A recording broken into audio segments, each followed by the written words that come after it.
En esta píldora, dentro de la morfología de los espermatófitos, vamos a hablar de las hojas. Las hojas son órganos laterales que brotan del tallo o de las ramas a partir de los primordios foliares. Tienen funciones diversas y crecimiento limitado. Según se van formando a partir de la germinación de la semilla las hojas, tenemos lo que se llama la sucesión foliar y podemos distinguir 5 tipos de hojas. En primer lugar tenemos los cotiledones, que son las hojas que estaban en el embrión, dentro de la semilla, son las primeras que se forman. Luego tenemos los catáfilos, que son hojas muy diminutas, de aspecto membranáceo o de escamas, que son las que cubren las yemas, ya sean yemas foliares, florales, etc. Los nomófilos u hojas o nomofilos, hojas propiamente dichas, que son fundamentalmente las que realizan la fotosíntesis, y luego tenemos los isófilos, los que están al principio en la base de las ramificaciones de las flores o de los pedúnculos florales o pedicelos florales, son las brácteas, y las que están próximas a las flores son las que se llaman bracteolas. Y por último tenemos los antofilos, que son las hojas florales, son hojas muy modificadas, que son las que van a constituir la flor. En esta píldora nos vamos a referir fundamentalmente a las hojas propiamente dichas, hojas verdaderas, que son los nomofilos. Hay plantas que carecen de hojas y por tanto reciben el nombre de plantas afilas, no tienen hoja. Se caracterizan porque son aéreas y generalmente tienen forma de lámina, consistencia herbácea, color verde y simetría dorsiventral. Y como función principal es la fotosíntesis, asimilación formación de los carbohidratos o los hidratos de carbono. También es a través de ella donde se realiza la mayor parte de la respiración de la planta, muy intensa en los estomas, y a veces pues las hay de tipo reservante, como ocurre por ejemplo en plantas suculentas. Lo primero que hay que mirar en la planta es cómo están insertas las hojas en los tallos, que es lo que se conoce con el nombre de filotaxis. Las hojas pueden estar dispuestas de manera alterna, es decir, una en cada nudo y bueno, enfrentadas, formando lo que podríamos decir un ángulo de 180 grados de forma binaria una con la otra. O bien, con lo cual en este caso tenemos dos líneas imaginarias verticales paralelas al eje principal de la planta o del tallo. En el caso de las esparcidas salen también una de cada nudo, pero no están enfrentadas, sino que van saliendo a lo largo del tallo, siguiendo una hélice, y pueden haber pues varios ortósticos o filas paralelas al eje principal.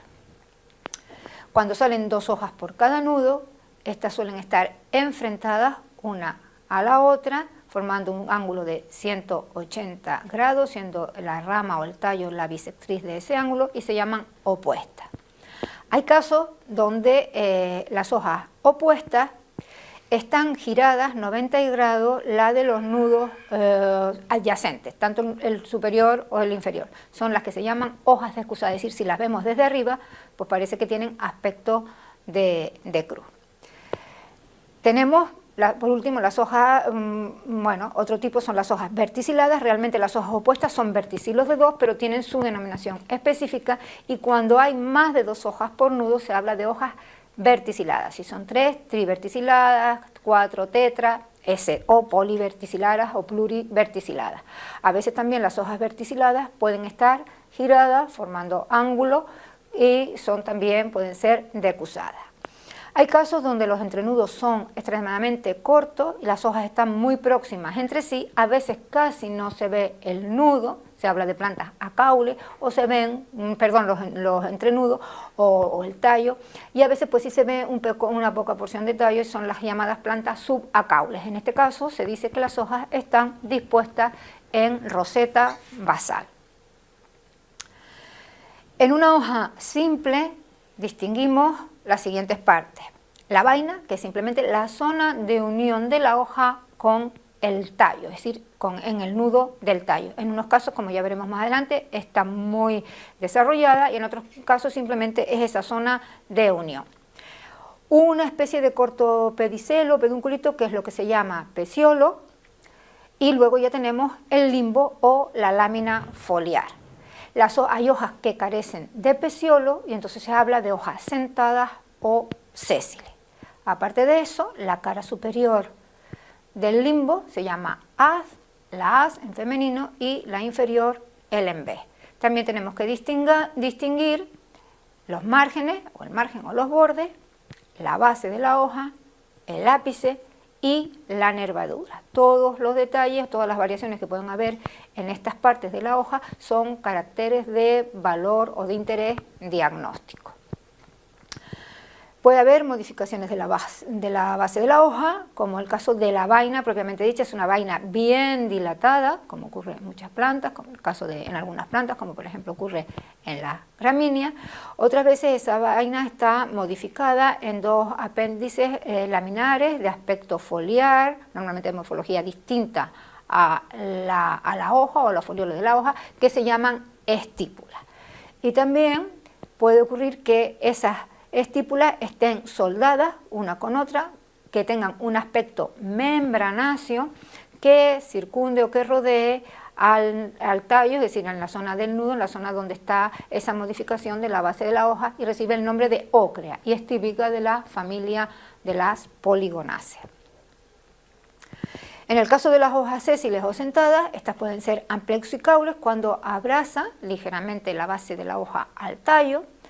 Puede ser decurrente, cuando la base, como ven aquí, discurre por el tallo, o pueden ser perfoliadas, es decir, cuando rodea totalmente al tallo. Y luego teníamos las envainantes, que ya nombramos también en el caso anterior, que por supuesto se da por hecho o se sabe que son hojas sésiles o sentadas.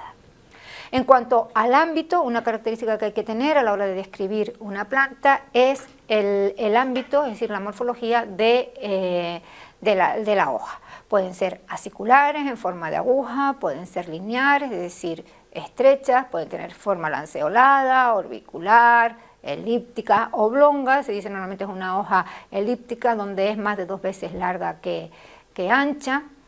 Oval, cuando es una óvala, obovada y ovada, si tienen forma de huevo. La diferencia está entre obovada y ovada en que la obovada, la parte estrecha está en la base de la hoja, mientras que en la ovada la parte estrecha está en el ápice de la hoja. Lo mismo ocurre con cordiforme y obcordiforme. Cordiforme, las dos tienen forma de corazón, la cordiforme, la parte ancha está en la base, y en la obcordiforme está en el ápice. Flavelada, si tiene forma de abanico; espatulada, si nos recuerda una espátula; reniforme, forma de riñón; palmeada, que nos recuerda la palma de la mano; y las peltadas son hojas de ámbito circular, donde el peciolo está inserto en el centro de la lámina o del limbo. También triangulares, sagitadas, si tiene forma de punta de flecha; astada, cuando tiene la parte apical es más o menos aguda, y la base pues tiene unos apéndices laterales a modo de alas. En cuanto al margen, también tenemos que tener en cuenta si es entero, dentado, aserrado, crenado, es decir, más o menos ondulado, más o menos formando lóbulos, lobulado o espinoso. También dentro del margen un poco dividido, o lobulado o hendido, tenemos una terminología especial en función del grado de profundidad de esas divisiones. Así, si trazamos una línea imaginaria en lo que es medio limbo, si esas divisiones no llegan a la mitad del limbo, se dice que es pignatífido; si llegan a la mitad es pignatipartido; y si lo sobrepasan, llegan incluso al nervio medio o incluso intentan un poco como individualizarse, decimos que el margen es pignatisecto o la hoja es pignatisecta. La misma terminología se aplica a las hojas de tipo palmeadas. Las hay palmatífidas, palmatipartidas y palmatisectas. También hay que tener en cuenta la morfología del ápice de la hoja. Puede ser agudo, acuminado, es decir, cuando se prolonga, una especie de una prolongación puntiaguda; marginado, cuando está algo dividido; escotado, cuando la división es más profunda; redondeado, truncado, obtuso. Vean que este obtuso es puntiagudo, no es lo mismo agudo que obtuso. Esto tiene que ver en función de si trazamos una línea imaginaria y otras líneas imaginarias hacia el extremo del ápice. Si el ángulo es menor de 90 grados se dice que es agudo, y si es mayor de 90 grados es obtuso, independientemente de que sea redondeado o de que sea puntiagudo. También ocurre lo mismo con la base puede ser aguda, atenuada, auriculada, si forma como una especie de aurícula o oreja, cordada, asimétrica o oblicua o redondeada. En cuanto a la nervadura, las hojas, sobre todo las hojas lineares o estrechas, pueden ser uninerviadas, tener un solo nervio, o tener varios nervios en disposición paralela, o bien ser una nervación pinnada con un nervio principal, nervios secundarios, incluso terciarios, y a veces puede que los nervios todos sean más o menos iguales, que recuerden un encaje, se habla de nerviación reticulada, o bien que sea palmeada con varios nervios principales, como si fuesen los dedos de la mano, a partir de los cuales parten pues nervios secundarios, terciarios, etcétera. También hay modificaciones en las hojas, tenemos los zarcillos foliares, que son partes de las hojas o foliolos, en el caso de las hojas compuestas, que veremos posteriormente, que se transforman tienen aspecto filiforme, son estrechas y que sirven para la planta agarrarse al sustrato o al soporte, en el caso de plantas que a lo mejor no son volubles, sino simplemente trepadoras, o incluso las volubles. Las espinas foliares, que pueden ser transformaciones parciales de la hoja o totales, como en este caso, como ocurre en la tubonera, que está transformada completamente en espina. O los filiodios, que son partes del peciolo dilatado, que recuerdan a hojas, pero que son el peciolo de la hoja el que está transformado. Y luego tenemos las hojas carnívoras, que hay distintos tipos, no voy a hablar, aquí tenemos la que tiene forma de cántaro, que son hojas especializadas para atrapar a los insectos, porque la fuente de nitrógeno, estas plantas, aunque realicen la fotosíntesis, la suelen tomar de estos insectos.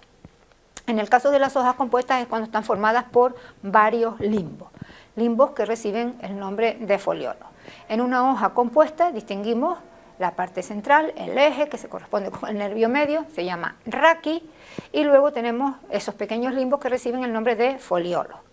Esos foliolos pueden ser pedicelados, entre comillas, se habla de peciólulo para diferenciarlo del peciolo de las hojas simples, o carecer de peciólulo y ser foliolos sentados.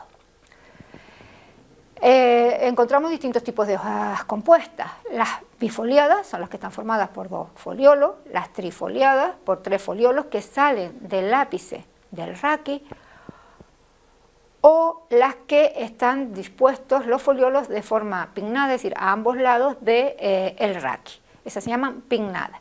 Si el número de foliolos es par, tenemos las paripinnadas, y si el número de foliolos es impar, tenemos las imparipinnadas. También, según el grado de ramificación, pues pueden ser unipinnadas, como las que vimos anteriormente, o bipinnadas, cuando del raqui salen varias divisiones, tripinnadas, incluso palmaticompuestas.